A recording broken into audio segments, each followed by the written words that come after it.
Sir David the Bard. I'm coming to you from the Salt Lake Tabernacle. I told you I was back in town.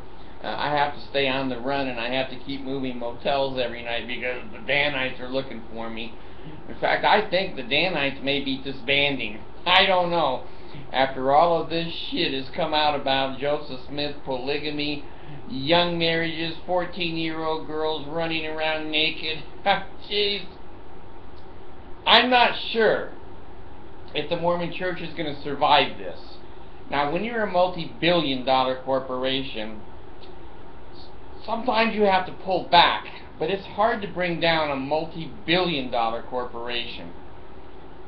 Everybody is saying that there's less than 5 million Mormons.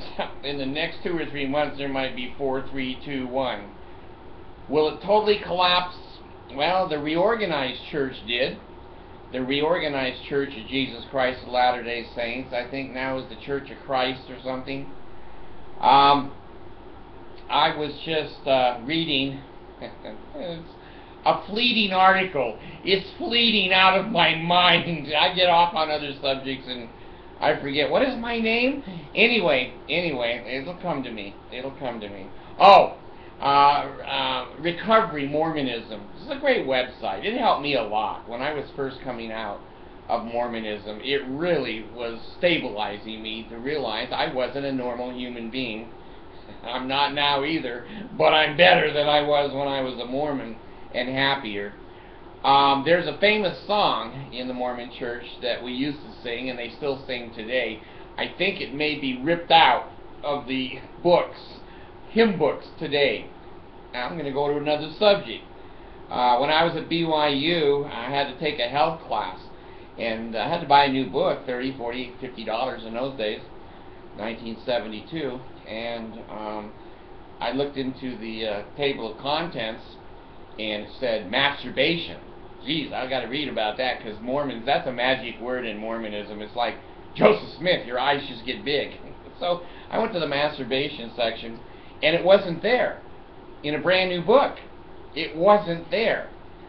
Now, I began to really inspect the book. Someone had taken a razor blade and taken that section out of my health book that I paid good money for, but the church didn't want anyone knowing that masturbation was probably healthy. Everybody does it, and it takes the fear factor out so the Mormons can control your weenie. So anyway, there was a song that is still sung, Praise to the Man Who Communed with Jehovah. Angels and I can't remember all the words. His blood was spilt to open the last dispensation. Joseph Smith is our God. You know, it goes on and on. Anyway, Joseph Smith gave himself on his resume the statement that other than Jesus Christ, he was the most important person that was ever born on the earth. There's some bipolar grandiosity there. I'm not diagnosing, but, you know, I'm just saying. I've felt similar at different times. I've felt similar. Anyway, Joseph thought he was God's gift to women, and the 14-year-olds in 8th grade were running like hell every time he cruised by the junior high school. So anyway, there's somebody who's clever, and when I find these clever things, I find my audience enjoys some of these things because they don't have time to look this shit up. The Bard just sits in a chair. This is like Yoda. I don't go anywhere, hardly. I don't do anything. And I have time to look up funny shit. Well, here's somebody very creative, somebody very talented, and they put it on new words. Now, any of you that are LDS, and a lot of you are, I didn't know how many of my viewers were LDS. It's right at about 60%.